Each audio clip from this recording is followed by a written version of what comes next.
तर इकडं ढगफुटी झाली आणि इकडं आमच्या गण्याची काय मस्ती संपन्न झाली. अहो आमच्या त्या नवीन घरात पाणी शिरायला लागलं, पण घरात छत्री एक ती पण तुटकी. त्यात पप्पांची आणि गण्याची भांडणं की कोण छत्री घेणार. पप्पा छत्री घेऊन गेले तिकडे नवीन घराकडे कागद लावायला आणि इकडं आमचा गण्या बाकी याडा पिसा झालेला. मोर कसा फुलतो तसा तो पावसात फुललेला भिजायसाठी. अहो टोपडं काय घेते, घोंगडं काय घेते आणि पावसात भिजते.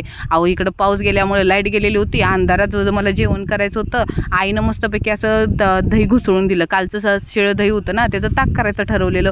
एवढं घट्ट होतं ते हालतच नव्हतं.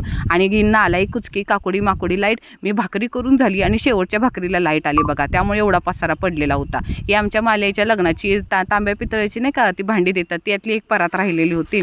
अहो ते एवढं ताक घट्ट होतं ना, साखर टाकली असती तर लस्सी झाली असती आणि मीठ टाकले त्यामुळे ताक झालं. त्यामुळे लय भारी घट्ट लागत होतं. आणि कढीला फोडणी एवढी ना, जाळ आणि धुरू एकत्रच निघायला पाहिजे अशी फोडणी बसलेली एकदम रापकन.